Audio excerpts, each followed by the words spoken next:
There's a concept in Napoleon Hill's Think and Grow Rich that has been misunderstood for nearly a century. It is the concept of the mastermind. The idea that when two or more minds come together in harmony, they create a third mind that is greater than the sum of its parts. Most people read this and think it is about networking. They think it is about finding successful people to hang out with. They think it is about collaboration and teamwork. And all of those things are valuable, but they're missing the deeper meaning. Hill was not just talking about physical meetings with physical people. He was talking about something far more profound. He was talking about the ability to summon, within your own mind, the collective wisdom of the greatest thinkers who have ever lived. He was talking about the invisible counselors. In the later years of his life, Hill wrote about a practice he developed. He would hold imaginary meetings with 9 men he considered the greatest minds in history. Emerson, Paine, Edison, Darwin, Lincoln, Burbank, Napoleon, Ford, and Carnegie. He would sit in his study, close his eyes, and have conversations with them. He would ask them questions. He would listen for answers, and he would receive guidance that transformed his life. Most people read this and think Hill was crazy. They think he was hallucinating. They think he was engaging in some kind of mystical fantasy. But Hill was not crazy. He was using a technique that has been known to geniuses for thousands of years. He was building a mastermind within his own brain. Today, I'm going to teach you how to do the same thing. I'm going to show you how to build an invisible council of geniuses in your own mind. I'm going to show you how to summon the wisdom of the greatest thinkers in history whenever you need it. And I'm going to show you how this practice can transform your life. This is not mysticism. This is neurobiology. This is the science of how your brain creates and interacts with internal representations of other people.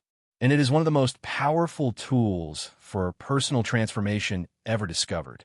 Part 1. The science of internal representation. Your brain has a remarkable ability. It can create internal representations of people, places, and things. When you think of your mother, you do not see a photograph. You see an image in your mind.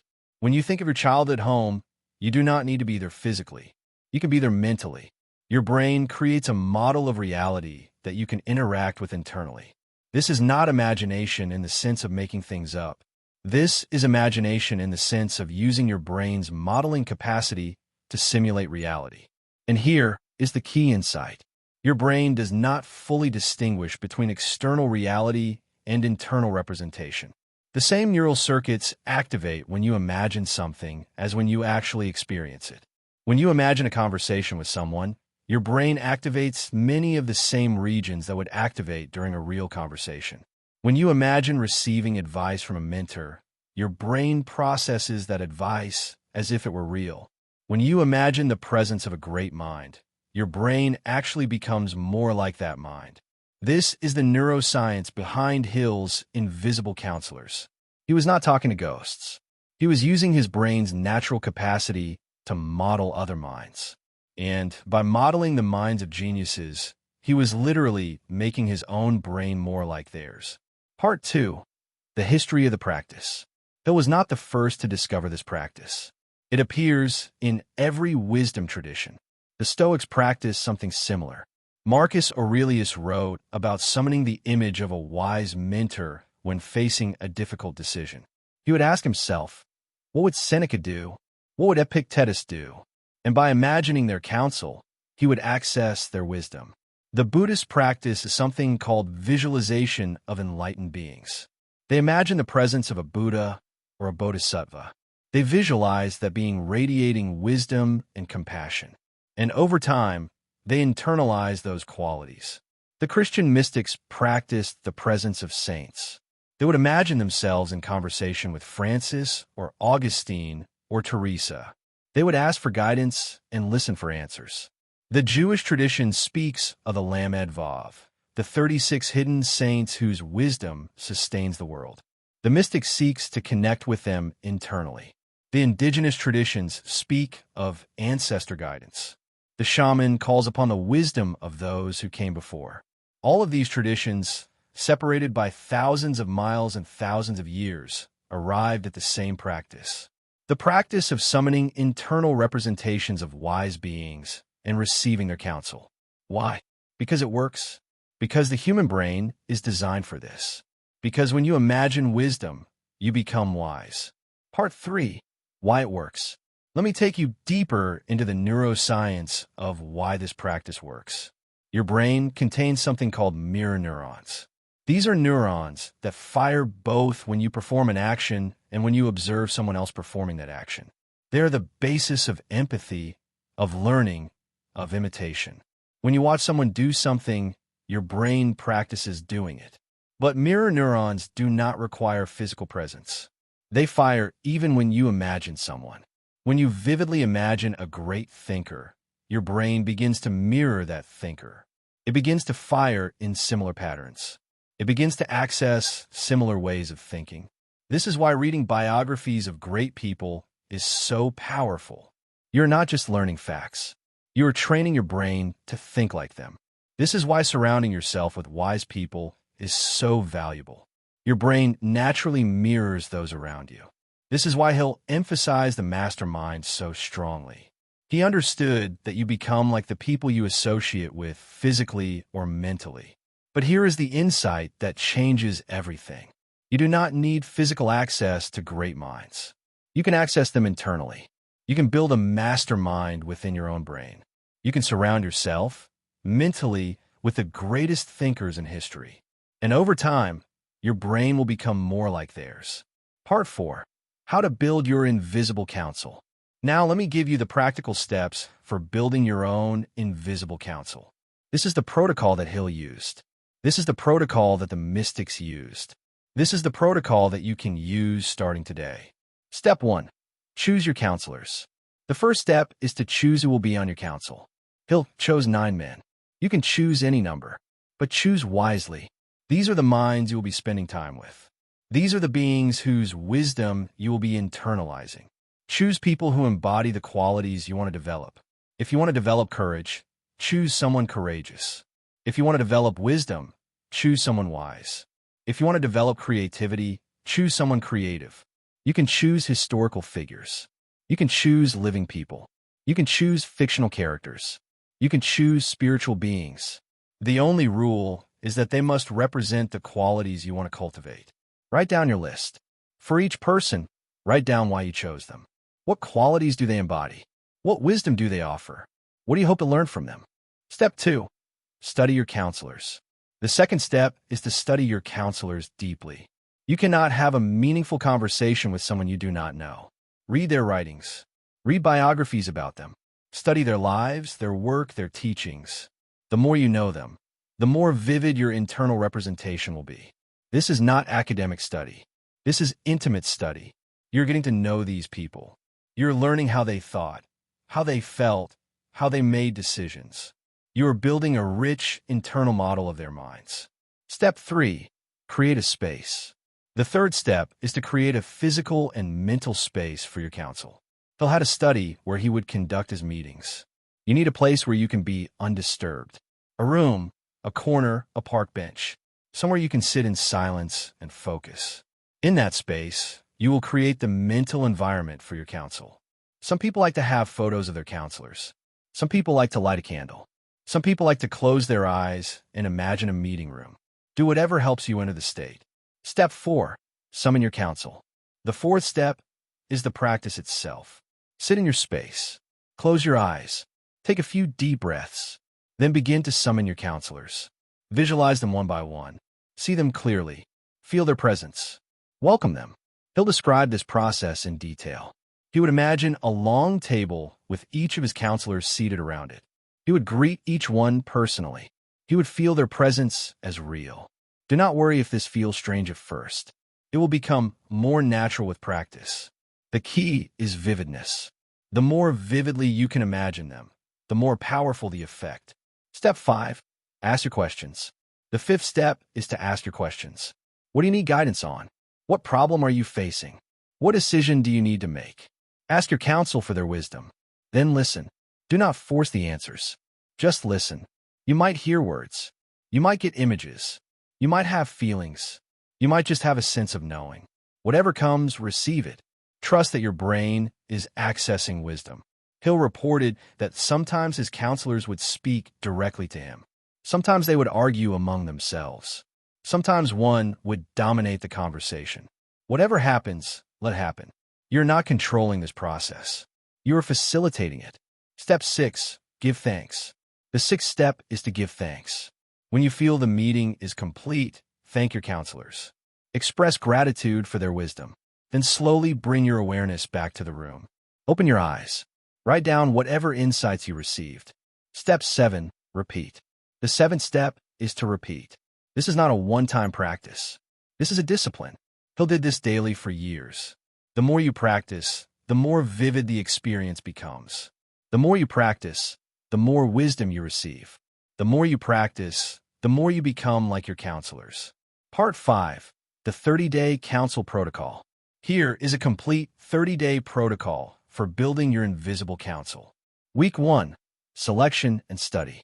For the first 7 days, your only job is to choose your counselors and study them. Take your time with this. These are the minds you will be spending time with for the rest of your life. Choose wisely. Read about them. Take notes. Get to know them deeply. By the end of the week, you should feel like you know them personally. Week 2. Visualization practice. For the second 7 days, practice summoning your counsel. Sit in your space. Close your eyes. Visualize each counselor. See them clearly. Greet them. Feel their presence. Do this for 15 minutes each day. Do not worry about asking questions yet. Just practice the visualization. Make it more vivid each day. Week 3. Asking questions. For the third 7 days, begin asking questions. Start with simple questions. What I need to know today? What should I focus on? What wisdom do you have for me? Then listen. Write down whatever comes. Do not judge what comes. Just receive it. Some days you will get clear answers. Some days you will get nothing. Both are valuable. Keep practicing. Week 4. Integration. For the fourth 7 days, integrate the practice into your daily life. Hold your counsel meetings daily. Ask your questions. Receive your wisdom. Then take action on what you receive. The wisdom is useless if you do not apply it. At the end of 30 days, you will have a relationship with your counsel. You will have access to wisdom that you did not have before. You will have begun the process of becoming like the minds you have summoned. Part 6. The deepening. After 30 days, you can deepen the practice in several ways. Deepening 1. Dialogue. Instead of just asking questions and listening, begin to have actual dialogues. Let your counselor speak to you. Respond to them. Argue with them. Question them. Let the conversation flow naturally. This is where the real magic happens. Deepening 2. Disagreement. Sometimes your counselors will disagree with each other. Hill reported that his counselors would sometimes argue. This is valuable. It shows that wisdom is not simple. It shows that there are multiple perspectives. Let them argue. Listen to both sides. Then make your own decision. Deepening 3. New counselors. Over time, you may want to add new counselors. As your purpose evolves, you may need different wisdom. Add them. Introduce them to your existing counsel. Let them interact. The counsel can grow and change with you. Deepening 4. Silence. Sometimes hold a meeting in complete silence. No questions. No dialogue.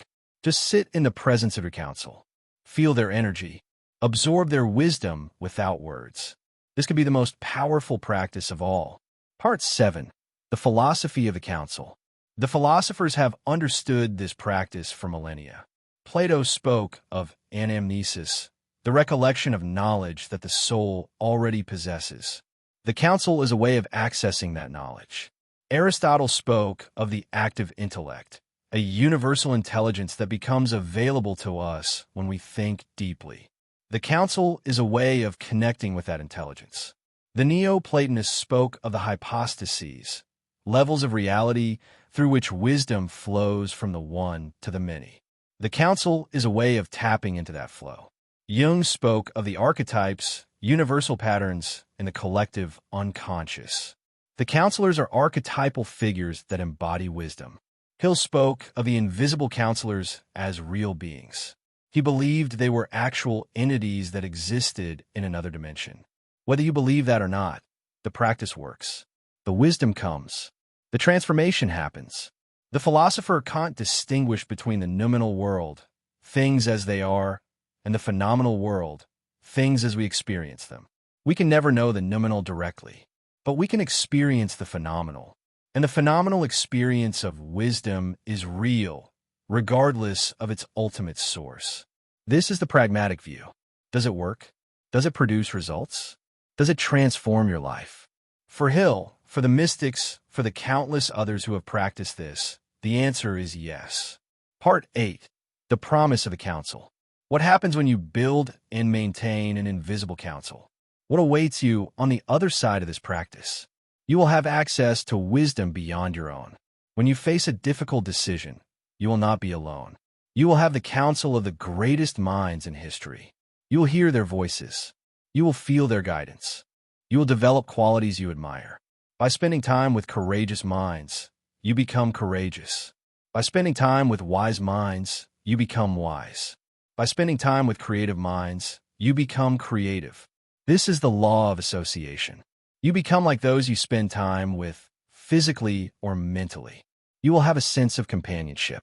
The journey of sovereignty can be lonely, but with a counsel, you are never alone. You have companions on the journey. You have guides who have walked the path before you. You will have a direct connection to the great conversation. The conversation that has been happening for thousands of years among the wisest humans. You will be part of it. You will add your voice to it. You will carry it forward. You will become more than you are. This is the promise of the mastermind. This is the promise of the invisible counsel. This is what awaits you if you have the courage to practice. Part 9.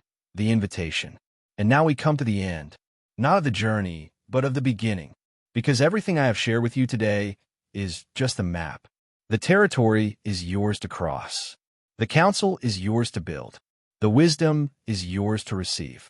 The choice is yours. It has always been yours. You can continue as you are. You can face your challenges alone.